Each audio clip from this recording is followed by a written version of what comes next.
Queridos irmãos, a paz do Senhor Jesus, eu sou o professor Gerson Willi e hoje nós estamos aqui para mais uma das nossas aulas da Escola Bíblica Dominical. Chegamos à 11ª aula e hoje sobre o discurso de Eliú. Quem é esse rapaz que entra furtivamente na história de Jó? É o que nós vamos falar hoje. Lembrando os irmãos que tivemos alguns atrasos na transmissão de nossos vídeos esses últimos dias.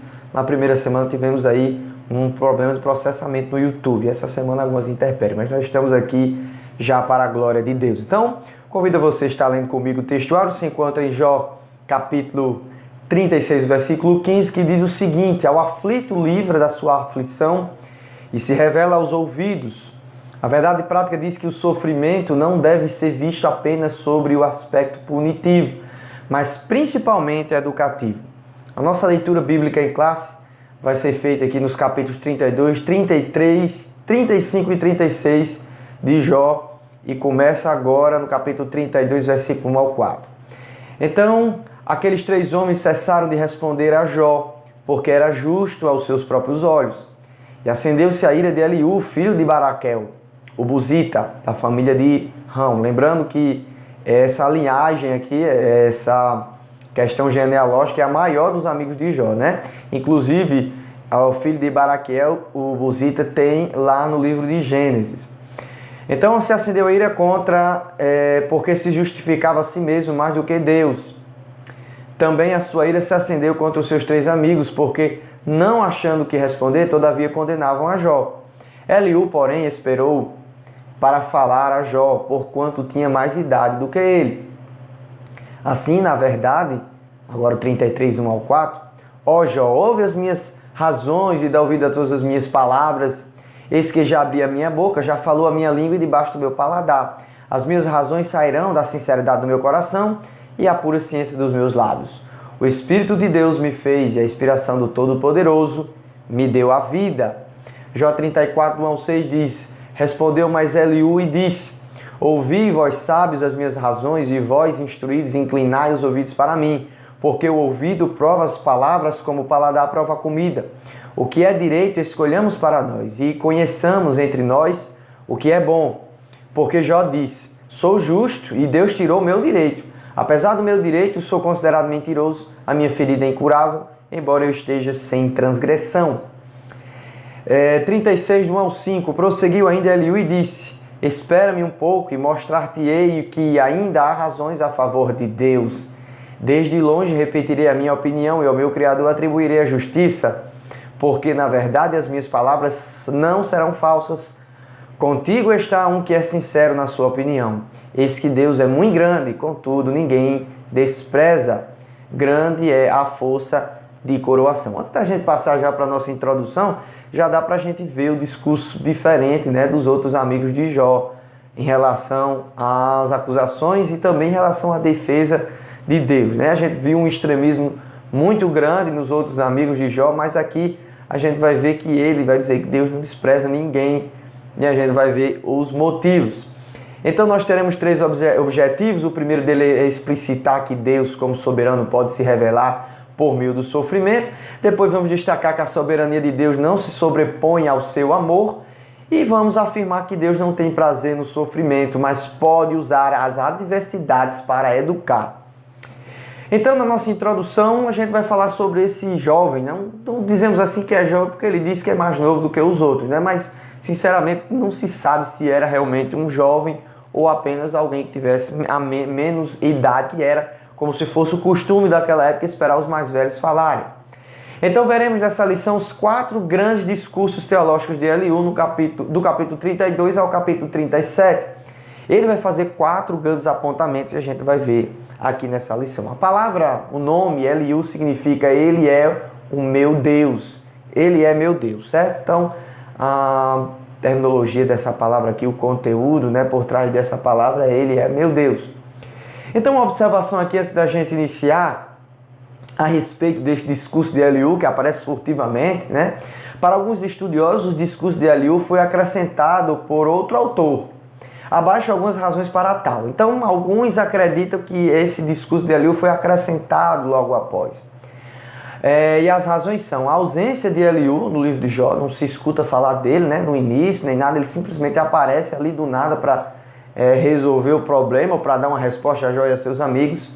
O estilo poético dele é diferente, né? O linguajar dele é um pouco diferente daquilo que estamos acostumados a ouvir, a ler, aliás, os amigos de Jó falando. E outra coisa aqui é que parece que Eliú leu sobre os amigos de Jó e não ouviu. Então, o discurso dele parece que é alguém que estava lendo e refutando, e não alguém que estava realmente ali naquela discussão, no afã da questão. Ele pensou e foi olhar e disse. Mas é considerado por também boa parte dos estudiosos, que realmente, literalmente, existiu Eliú. Então, vamos seguir a nossa lição.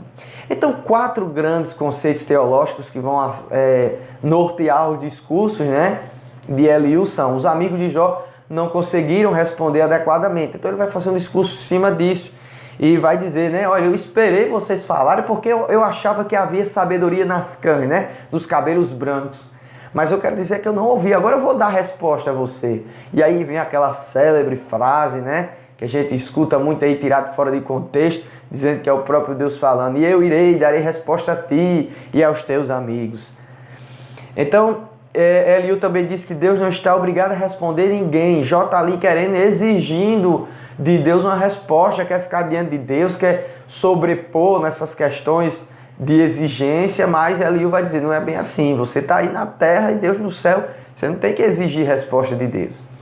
Então não existe injustiça nas mãos de Deus. Como Jó havia discutido alguma vez ali, dizendo que ele era um homem justo e que estava recebendo uma punição meramente pelo prazer de Deus em punir alguém, porque Deus dá e Deus toma, ele de certa forma está querendo dizer que Deus é injusto, assim na visão de Eliú contra Jó. Então ele vai dizer: Deus não é injusto. Então ele vai fazer um discurso em relação à justiça de Deus. E já no finalzinho, Eliú vai dizer que o sofrimento é uma ação pedagógica para a correção do homem. Ou seja, pedagógico porque na questão de ensino, pedagogia, a metodologia de ensino para que a pessoa aprenda com aquele sofrimento. Então Eliú vai dizer que esse sofrimento é algo que o homem pode receber como uma lição para que ele aprenda alguma coisa. É mais como uma lição misericordiosa de Deus, não como os outros que enxergavam apenas como uma punição. Então, no nosso primeiro tópico hoje, primeiro e segundo, eu já deixei aqui na tela para a gente, porque eles se completam, né? Então nós vamos falar primeiro que Deus, ele é soberano. O Eliú vai chegar e vai falar nesse seu discurso que ele é soberano. No início do seu discurso, esse amigo misterioso de Jó acaba se irando com os outros que falaram anterior a ele. Você vai ver que ele vai ficar bem irado, né? Vai ficar indignado com essas pessoas. O fogo da ira vai se acender em Eliú. Ele disse que por ser o mais novo dos amigos, esperou respeitosamente os discursos acabarem. Vocês vão ficar calados aqui para esperar se esse problema se resolve. Mas como ninguém falou, então eu vou dizer alguma coisa.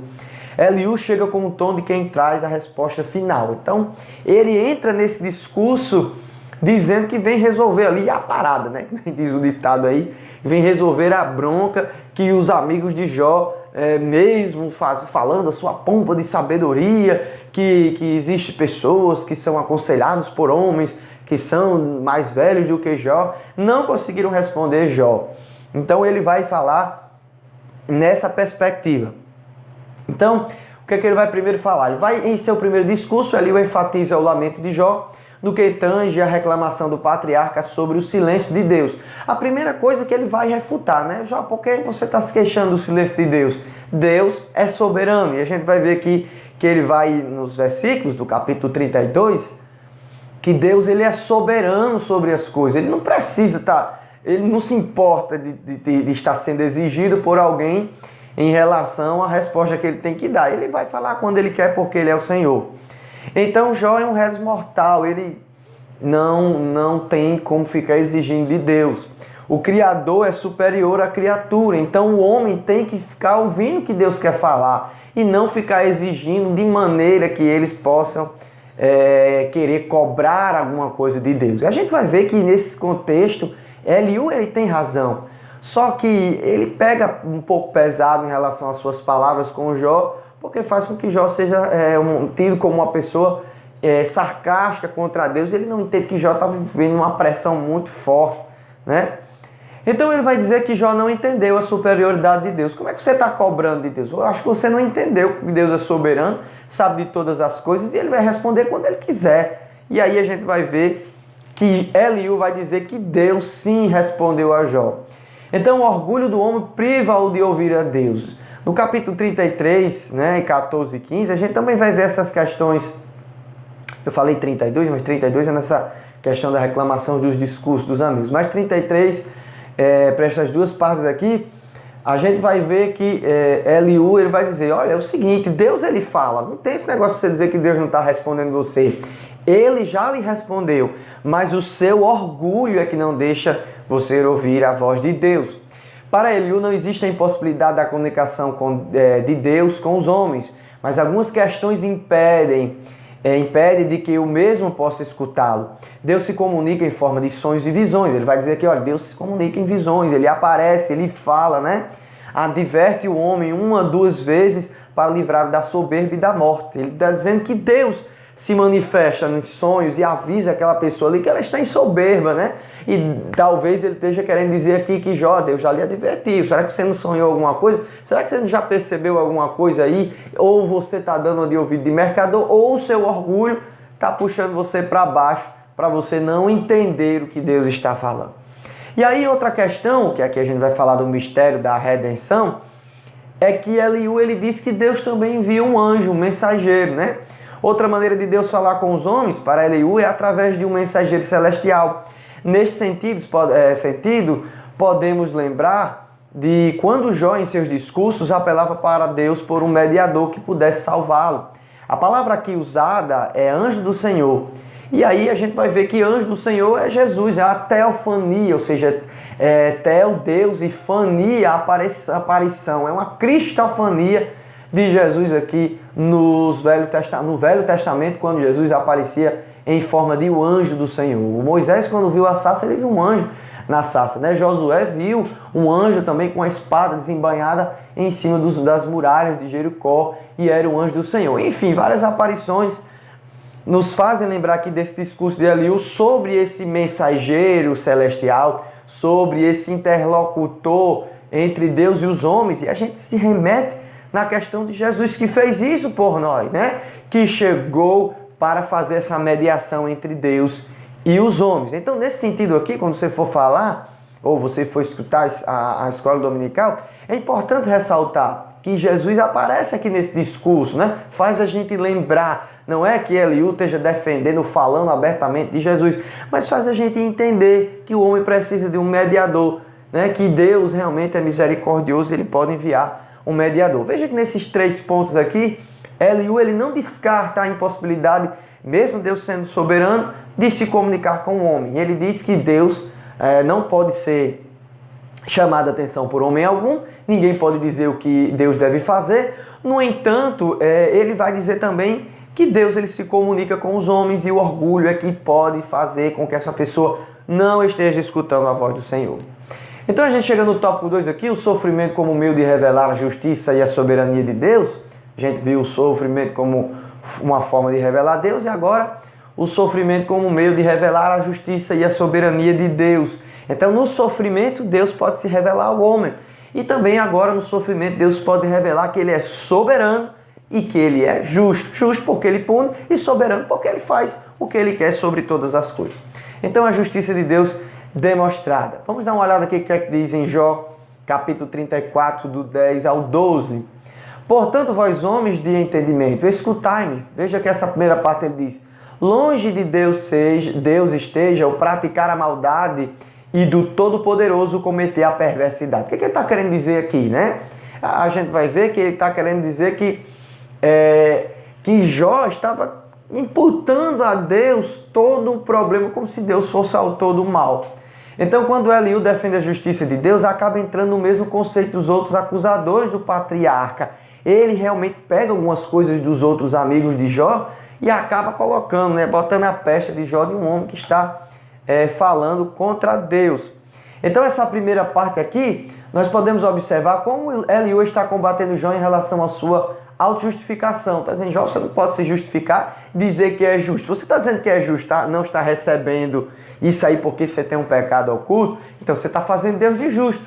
Nesse sentido, o homem de Uz deixava subentendido de que estava recebendo uma injustiça da parte de Deus por se achar inocente e justo. Então, veja por que Eliú está errado nessa questão, né?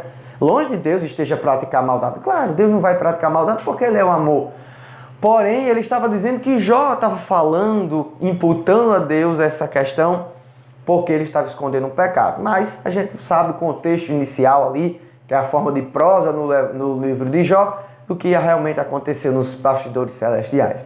Então, nesse segundo versículo aqui, que a gente vai ler, versículo 11 diz: porque segundo a obra do homem, ele lhe paga e faz a cada um segundo o seu caminho. Então é interessante ver nesse discurso os outros fragmentos de raciocínio dos amigos de Jó. Aqui a lei da semeadura é mais uma vez conclamada para dizer ou sugerir que Jó recebe uma recompensa justa por aquilo que ele praticou. Então, Jó, você está recebendo uma recompensa justa. Você realmente pecou, agora você está querendo se defender, mas você não tem o que fazer. Aqui, nesse outro versículo, né, também, na verdade, Deus não procede impiamente, nem o Todo-Poderoso perverte o juízo. Deus está fazendo o que Ele quer e Ele é correto. Jó, você não tem que reclamar, nem ficar perguntando e nem ficar aí atrás de resposta de Deus. Deus já falou com você, você não percebeu.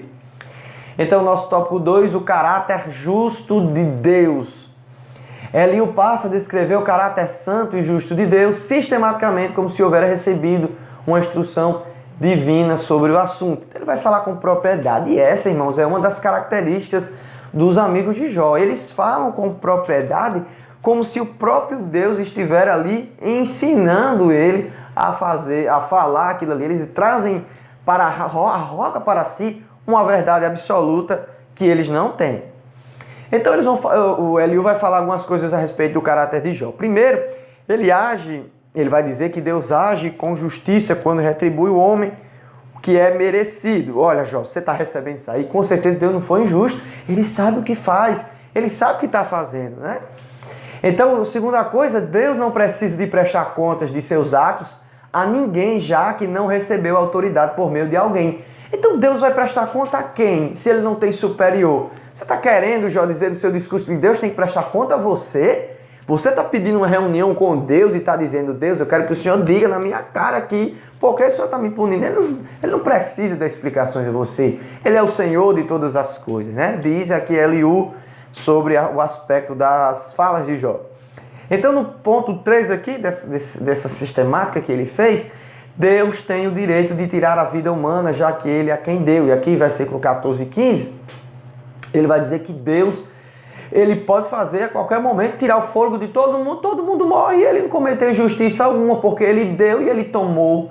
Então, se Ele deu e ele tomou de volta, a vida é dele e Ele faz o que Ele quer, né?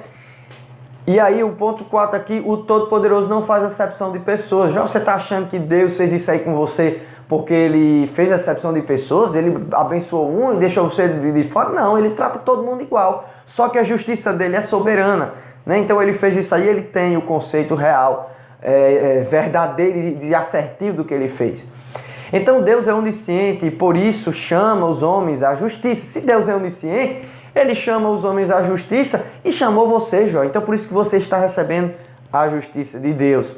Ele é justo para punir os maus. Então, está dizendo aqui que Ele é justo para punir os maus. E aí a gente vê indiretamente que Jó recebe aqui mais uma vez a pancada de ser tido como injusto e alguém que cometeu um pecado por trás, a bendita da lei da semeadura sendo aplicada de forma errada. Então essas são as características nesse ponto 2 que é importante você pontuar, se lembrar, né, que Eliú faz nesses versículos aqui do capítulo 34. Passamos aqui para a defesa de Jó, aliás, a defesa da soberania de Deus, né, o último ponto aqui desse tópico 2.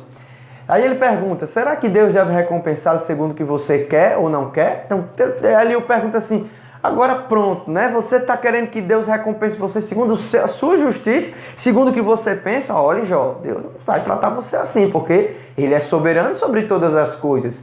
Você não vai dizer a Deus o que Ele deve fazer, né? Aí ele diz aqui, né? Escolha você, e não eu, e diga o que você sabe, fale. que é que você quer dizer? Que argumentos você teria? Você vai ter coragem de dizer a Deus o que ele tem que fazer? Aceite que Deus ele tem feito, né? Então aqui a gente vê duas questões. Eu deixei esse salmo aqui para a gente ler por último. Por todo o livro de Jó é destacado o nome de Deus como o Todo-Poderoso 31 vezes. Então, o livro de Jó e as questões aqui vai falar da soberania de Jó. Aliás, de Deus, né? De Jó não. O livro de Jó vai falar sobre a soberania de Deus 31 vezes. Deus o Todo-Poderoso, o Todo-Poderoso, o Todo-Poderoso. E aí vamos esquecer de algumas questões que a gente vai falar aqui. Então, para Eliú, Deus nunca agiria com injustiça, visto que ele só faz o que é justo. Ele é soberano sobre todas as coisas, é sábio sobre tudo, então ele sabe o que está fazendo com Jó, e Jó não tem que estar reclamando, fica calado aceitando, né? E aí a gente entra naquele ditado, né, que pimenta nos olhos de alguém é refresco, né? E eles estavam ali falando isso para que Jó recebesse uma tranquilidade, né, meramente humana, ele vivendo naquela situação todinha. Então, mesmo com visões um tanto corretas, o jovem amigo de Jó continua caindo em dois erros principais, né? O primeiro deles aqui, que é atribuir o sofrimento de Jó a um pecado oculto, e o segundo, esquece da misericórdia de Deus. Então aí fica aquela questão que a gente viu ali sobre a teologia de um dos amigos de Jó, eu agora não me lembro se é Eliú, aliás, Bildad, Zofar e o outro, né? Só os justos sofrem, só os injustos sofrem, então Jó está recebendo a paga pela injustiça, é isso que Eliú está querendo dizer? A justiça de Deus está acima do seu amor? Aqui é uma pergunta também, eu não coloquei a interrogação, mas no slide para vocês, essas correções aqui eu sempre faço. Então o Senhor é misericordioso, Salmo 145, versículo 8. Misericordioso e compassivo, paciente e transbordante de amor. Irmãos, aí há um problema em algumas pessoas que enfatizam muito a ira de Deus, né? A pregação do Evangelho ela tem que ser temperada, tanto com a ira de Deus que vai cair sobre o mundo, né? Com a justiça dele, mas também com o grande amor de Deus sobre a humanidade. Porque se Deus pensasse só na questão da justiça dele, nós estaríamos mortos. Então, graças a Deus que ele nos amou e por isso enviou o seu Filho. Ele é transbordante, olha, compassivo, paciente e transbordante de amor. Tem gente que gosta muito de pregar, condenar, dizer, ir lá. Eu não estou falando de pregações que pegam contra o pecado. Eu estou falando de pessoas que gostam realmente de condenar as outras pessoas, eles nem se incluem. E esquece de falar do amor de Deus, que é o tema do Evangelho. O amor de Deus nos livra da ira divina que ia cair sobre nós. Então nós chegamos aqui ao nosso último ponto, o último tópico, né? O sofrimento como instrumento pedagógico de Deus e o caráter pedagógico do sofrimento. E aí a gente vai ver duas diferenças aqui, né? Nesse momento os caminhos de discursos tomam pontos distintos em relação a Eliú e os seus amigos, né? E os outros amigos. Então tá aqui os três nomes dos amigos que eu tinha acabado de esquecer. Elifaz, Bildad e Zofar.